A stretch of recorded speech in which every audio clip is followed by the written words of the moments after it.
Mm-hmm. because CTC you hosted. This was our second year doing the bracket. Second or Yeah, third? It might have been yeah. second year. Second year, refused to lose NCAA bracket, and your bracket was phenomenal, man. I gotta say hats off to you, man. Your bracket was Appreciate phenomenal. it. If no one watched CTC right before we came on, Vaughn won, but his Mm. bracket was close to yours. Joe, you did your thing. Dave, you did yours. Me, I was just riding a fairy tale wave, so I'm not gonna talk too much about mine. So we just gonna do a reaction to the Natty fellas. We picked our final four, but we watched that championship game last night, and Florida came out after what was I think that play gonna hunt that kid for a while, man. But Florida found a way to win it after being down. I think it was down 12 at one point, 12 or Yeah, they were 15 after down. The less than largest one lead after. for Houston was 12 points. 12. Okay, 12 and found a way to close it out. So from buzzer beaters and ball bounces, sure reaction to it, Carl. I was hurt. I was so hurt. I was hurt for Kelvin Sampson. I was hurt for the University of Houston because yet again, the University of Houston makes a national championship game.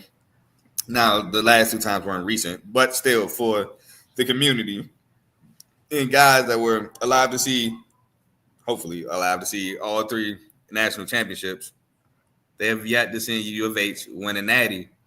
And I was just hurt, man. Kelvin Sampson was so close to becoming one of the greats in the sport of college basketball to where you can have an argument for it.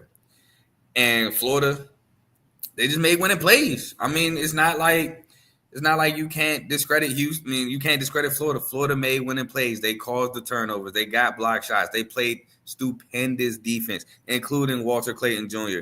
Um, Walter Clayton Jr., like I said on my show, I know offensively it wasn't there in the first half, but he stayed locked in defensively, and that's what I liked about it the most. He stayed in. He didn't get down on himself. He didn't have defensive lapses. He stayed locked in defensively, and when his time came offensively, he got it done. He two big and ones to keep the game close. A three ball to tie the game coming off a commercial break, and then the defensive play to recover on Emmanuel Sharp's open three to make him second guess, drop the ball, and run out the clock to win the game. Walter Clayton deserves a lot of credit for disrupting the Houston fairy tale Cinderella run. Oh, I'm so hurt. I really wanted it for Kelvin Sampson. I'm so sorry. I love Kelvin Sampson is one of my favorite coaches in college. I love the Houston DNA of that program. So I was really excited to see him possibly win one. But you gotta give credit to Florida because Florida was the same thing this year. Very talented offensively, like I said, with guys like Walter Clayton, Will Richard keeping them in the game first half, scoring 14 of their 28 points at halftime. Elijah Martin playing defense, hitting some buckets. Denzel Aberdeen getting a layup off of I think it was like a bad pass or something like that. Alex Condon being a force down low, and Thomas Houck had a really good game for Florida. So shout out those guys. But ultimately, it was the game we wanted. It was the game we wanted. We asked on the show specifically for a game to where somebody has to make a shot to win the game. Kelvin Sampson drew up a pretty good play. Emmanuel Sharp had a pretty good look. But Walter Clayton said, "This is my natty," and he got the job done. Joe. I mean, I just want to talk about Duke Houston. I'm fine. I'm fine. Why you I'm keep about the messing number with one. it? It's coming from a Wake Forest fan who wasn't even in the tournament. Hey, Wake Hey, Forest has got a good pickup in the portal, Miles Colvin. hey, I'm cool. I ain't tripping. Or You were know, they in the dance though? now we were. It pissed me. We were not in the dance. Pissed me off. But Florida is the first team in modern era to win a natty, win a national championship without a top 100 recruit on their roster. Can I say something to that real quick, Joe? Uh-huh. As much as that sounds I know. like a great feat, brother, Elijah Martin went to the Final Four with FAU 2 years ago. Walter Clayton was a highly coveted transfer coming from Iona, averaging 16.8 Uh-huh. points per game, leading that Iona team in scoring when they made the tournament with Rick Pitino. So it sounds great in theory, but Uh-huh. with NIL, it's not as I know, right? I know. it's not like they had a guy that like no They, freshman they, played in this game. None. that they developed. Yeah. Yeah, so they already developed. But how about this one? Florida's the only team that had multiple titles in football and basketball. That's They bad. have three. Yeah, they have Three, my three. bad. Three, my bad. Because Joakim Noah got two. And Yeah, Corey Joker Brewer. Noah, Shout out Corey Brewer. Al Horford, Corey Brewer. Yeah. But I mean, but anyways, that was an entertaining game. I was locked in from start to finish. And it's Mhm. funny because as much as I was watching the game, I was like, yo, Houston strapping, Houston strapping. So was Florida. It was a great defensive game. But Houston had all of the momentum the whole game. They were the ones going on runs with the lead. Florida was going on runs too, but it didn't feel the same because Florida was going on runs just to get back down by three. They were playing catch up the whole game. All right. So shout out to Will Richard. He is the MVP in my opinion in this He game because single handedly kept them in that game. he kept them in the game. Like, nah, I'm not gonna say MVP. He was the most. I would probably say MVP. He kept them in the game. Like that game could have been blown out of proportion. Like they could have got down by 20 or 18, 17 or something like that. But them three, he had like three in a row at one point, which I think saved the game in the first half. So that brought him back down by three again. But the last sequence, well, what happened was Florida ended up taking the momentum late in that second half. I mean, it was For Cleveland. hard for Houston to get a bucket. Hard. First, it was hard for both teams. I mean, we talk about back and forth, brick by brick by miss, and good looks too, right? We talk about layups missing, all that stuff rimming out. It was crazy. But Walter Clayton out of that timeout. When they called timeout and Walter Clayton Jr. came out of that timeout and got that wide open three on top of the key, he made that three. I was like, dang. Because like Carl said, Walter Clay, I don't have the stats, but Walter Clay was basically shut down the whole game. But late in the game, he got a little hot. He got some buckets. He got some buckets to fall and made some good plays with the ball in his hand. So, and in the last play, Carl, you can help me out. All right. When he threw the ball up because he about to travel, what's the big man name with the dreads? Oh, bro, his name is That's Tugler, wasn't it? nah. You talking about in Florida, right? No, I'm talking about No, Nah, he's Houston. talking about Houston. That was Oh, Tugler. then you talking about JoJo Tugler? Yeah. he could have got the ball, but he kind of hesitated. Like he hesitated. Like if you watch watch the replay, shot it. You know, he's about to shoot it. He dropped it, and then you see what's his name again? Sorry, Carl. JoJo Tugler. No. He wasn't in the game because he Who was fouled that out. then? Who was that? Juwan Roberts. That It was was Ron Juwan Roberts. Roberts. You talking about that play? Juwan Roberts was near the ball. Okay, he got dreads, right? I'm tripping. Yeah, you talking about? It's not dreads. I think it's like braids. Nah, But it's like yeah, cornroll the braids. side joint. Yeah. No, You talking that about? wasn't. That was him. It was Juwan Roberts. He was by the ball because Oh, JoJo Tugler fouled out, and Javier Francis got a regular haircut. my bad. I didn't know. Yeah. I didn't know it was him. But anyways, he could have got the ball, but he kind of hesitated, whatever, and then game over. So it was poor execution. And then you could hear Sampson, the coach, on the post game press conference. He was upset on how he's like, you gotta get a shot off, which is true. And they try to run a play for LJ Cryer. He passed it, trying to come off the screen, but I don't think he passed. I think they did pass to him, but then he passed it to Sharp. So it was poor execution down the stretch. What I wanted to see at least a miss or a make at the end of the game. I did not want to see a fumble like that at the end of the game on a national championship stage. So, but shout out to Florida, man. They earned this W. They stuck it through the whole game. They were involved the whole game. They never let it get out of hand. Whenever we thought it was gonna get out of hand, they brought it right back. And their players, they did exactly. They kind of did what Houston did at Duke. They buckled down at the end of the game, and they stole the game. So shout out to Florida. Yeah, nah, that's not a way you want to end a championship run like that, especially with that play. For me, Joe, you might have went back and watched the replay, but me watching in real time, once he went up and he came down and knew he couldn't touch the ball, he kind of looked at him and bro was looking at him like, why you not touching the ball? And he was like, he kind of looked at him like, I can't touch it. That's why he started boxing him out. He was like, I can't touch the ball. Can somebody do something? Which was also one of those, which was a good IQ play as far as what happened after the fact. But for you to go for a pump fake and jump, maybe you was trying to get the foul on the play and it didn't work out the way it was supposed to.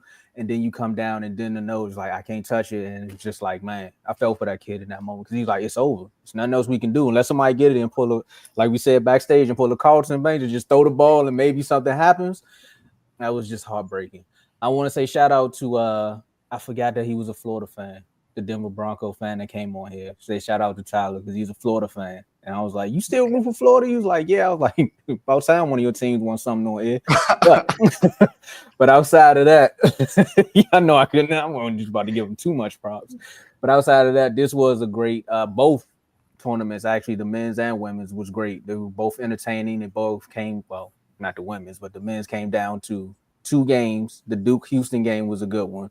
And it came down to flag, he had to make a play. And then the Houston game kind of ended almost the same way, which is kind of weird in a parallel universe of how both those games played out. But another thing, outside of the tournament, I just want to give this, and you can talk about it again. I just want to give Carl. I ain't speak about the game yet. No. I just want to say, I just want to give Carl his shout out, though. Because for him to do all of those episodes, right? Yeah, I wasn't moving on. I got you. Yeah, I just want to give Carl. Hold up, man. Can I say something? Yeah, I just want to give him his flowers on air because, again, when the tournament started and you said it backstage, you didn't know how this was going to play out as far as you doing episodes, and for you to host the bracket, keep us updated, and watch all of those shows and watch all of those games and give us all of those updates, man. Hats off to you. So it's not just Florida that won, CTC won, and R2L won also. Facts. Nah, that was definitely a good bracket challenge. And Carl, you definitely did. We've been saying this for a while, Carl. Before you even started, we said that you were the hardest working person in R2L, and you continue to show that just because of what you do throughout your shows and how prepared you are every single time. You never do a show unprepared. That's one thing I can say about you. So kudos to you, man. Kudos to you. Joe know because he was backstage. The college football conference championship week. I said, man, I'm about to do this off the top. I don't know how I'm gonna do it. When we did, it was me, Joe, and Ace, and we talked the college football conference championship games. Oh, I'm about to do this off the dome. I don't know how I'm gonna do it, but it worked out. But Carl, before you get too excited, we up 8-1. Go ahead, Dave. Wait, what'd you say? Oh, we up on the Dodgers. I know. Go ahead, Dave. Go ahead. I gave you my caveat in the chat. James Wood hit a home run too. I saw that. Wow, killing them boys. They set us up, bro. I called. Whoa! It's a college basketball topic. Hold up. All I'm saying is I'm calling. They set us up. That's all I'm saying. But my thoughts on the championship game, man. I mean, it kind of went exactly how I talked about it on the show. When I was on CTC, I said in order for Florida to win, what they got to do is they got to put Houston's big men in foul trouble, and that's what happened in the second half. And I said in order for Houston to win, LJ Cry got to go off, and they got to make sure that they contain Walter Clayton Jr. And that's exactly what happened in the first half. He was contained. He only had what a point or 2 points? Yeah, 1 point. He had 1 point in the first half, and he didn't make a field goal shot at all. He was getting strapped like Akon locked up. That's exactly how it was. He was strapped the whole first half, man. But in the second half, Codon and Condon. What's the other Condon and what's the other big man's name? Bruh, I don't know how to say it. It's an African last name, but okay. I know he's talking about. The 2 big men from Florida Unless you're talking about Thomas Hout. If you're talking about Thomas Hout. Okay. Yeah. Those guys, they got Tugler and Roberts in foul trouble in the second half. I think they both have Francis. So Francis and Tugler, yeah. Francis and Tugler both had 4 fouls at one point, and then then Tugler fouled out. I was like, well, there it is, right there. That's what happened. It was a game of 2 halves. In the first half, Houston had it, but in the second half, Florida had took over. They went on a 21-9 run. They went on a run like that, and that's kind of what gave them the momentum. And LJ Cryer, there was actually 3 plays at the end of the game that kind of messed it up for me because people forget about the LJ Cryer play where he went under the basket and turned the ball over. That was also key as well. So that messed it up as well. I thought he was going to go for a layup or at least pass it out. He went and just turned the ball out. I was like, what is he doing? Then that's what happened with the turnover. He dribbled the ball into 3 players. Like, come on. That was Emmanuel Sharp. Dribbled right into 3 players. Right into 3 players, and then turn the ball over. And the crazy thing is, they didn't even have that many turnovers in the first half. And then in the last last minute, they had like 3 turnovers. It's like it's backwards. You can't do something like that. You were in control the entire game, and then the second half, They just slowly kept coming, and Florida just kept picking the game up, kept picking the pace. They started picking up their own pace because once Clayton hit that shot, he felt good. He started to hit other shots. He got to the line even more. He got more. Once Clayton got involved, I was like, all right, well, we don't know how this is going to go. I'm glad it ended the way it did because it was so close. I just didn't like the last 3 plays for Houston because all of that is what gave Florida the game.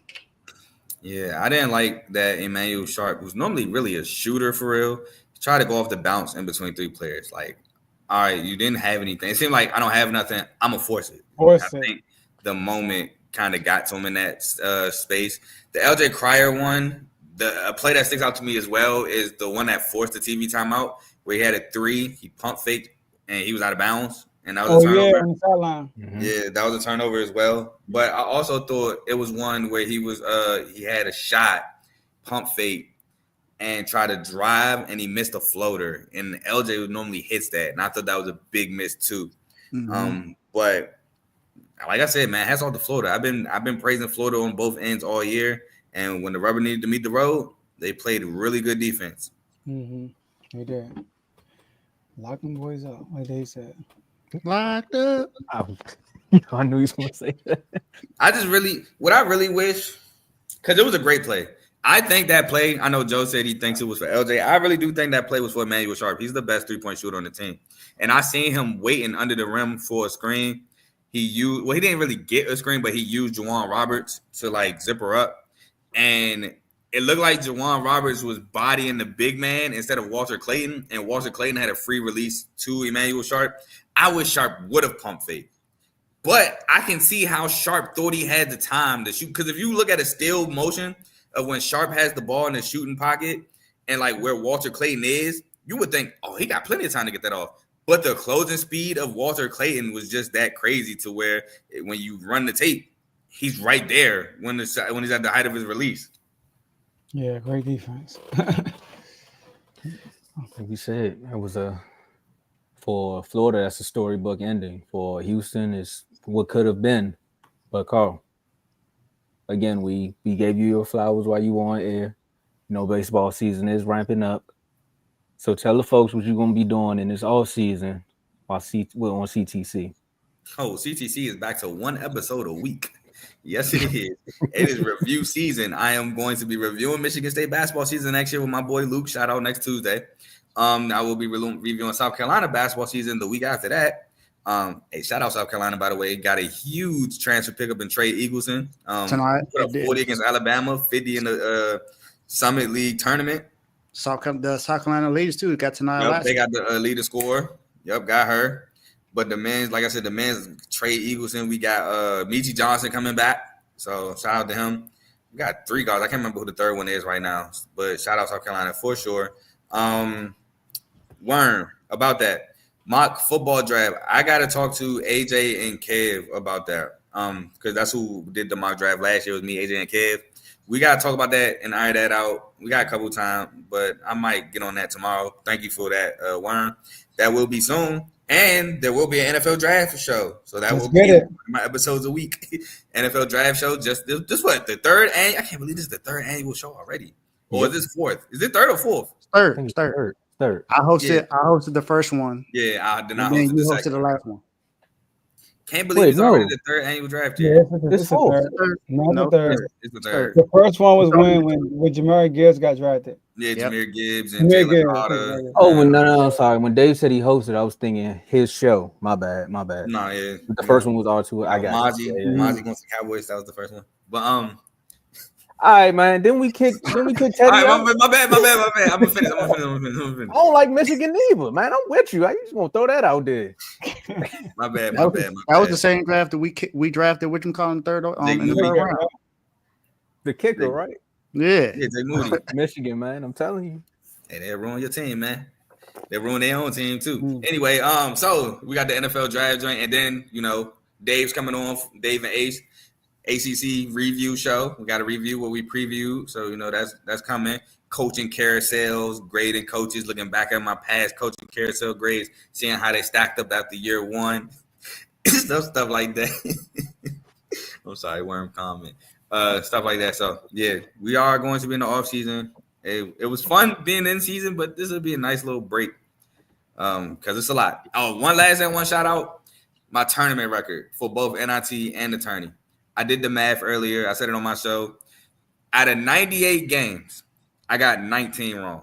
So that leaves me with a final record of 79-19. And that's both college, the NCAA tournament, big dance, and the NIT. So, man, and my goal was to have a better record.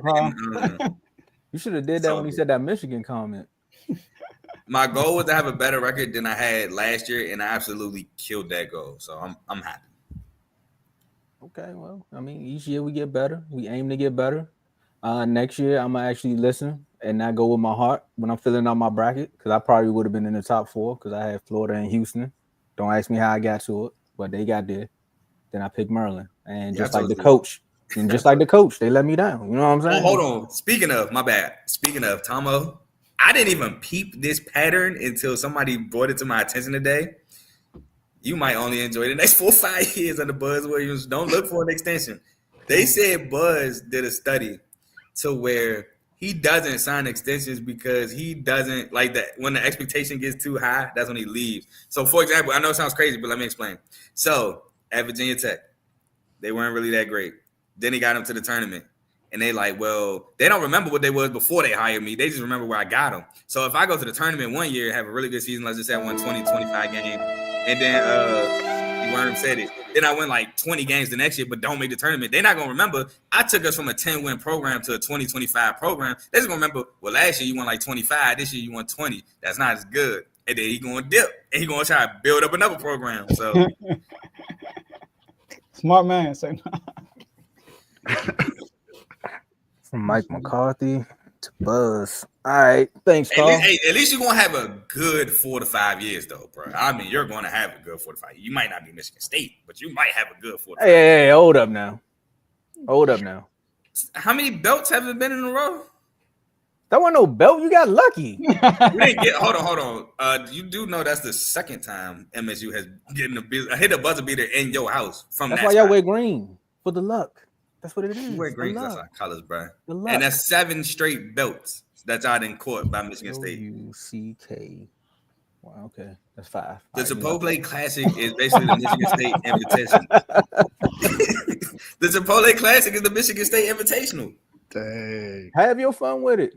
Because you said the classic. You notice you ain't say the bowl. The Chipotle Bowl, I won that too. But it ain't the no first invitational. Chipotle Bowl was a Michigan State W. We're gonna be here all day. You know what, Carl? Call me when you do the Terps review, and we can go back and forth for 30 minutes on it. I got you. I mean, you don't have nothing to review. This not I do. You don't have nothing to review. I you don't because you didn't do the preview show. But you can definitely come on. I can review how we almost beat y'all. Let's move on. Dang, almost only good in horseshoes. We gonna need about 4 of them. Still not enough. Yeah, okay. Watch what happens. Not enough. I can't wait till 4 of them play to do something in the Big Ten, maybe. I can't wait till we play y'all in football again. We're gonna get y'all this year. While they not coming to the camp. While they not coming to the camp, we got y'all. While they come to Spartan Stadium, you're gonna be sick. You gonna travel with the team. All right, Carl. Thanks for coming on air. You know that was a beautiful segment. Make sure y'all subscribe. Appreciate y'all for having me, man. I can't wait. See, HOA until college starts. All right, fellas, let's move on, man. Appreciate you, Carl. Appreciate y'all. Appreciate you, Carl. Say something. Y'all just went about it for like a good. I know. I had to look at the time. I was like, hold on, man. I gotta take this to CTC. We can go on back and forth like this.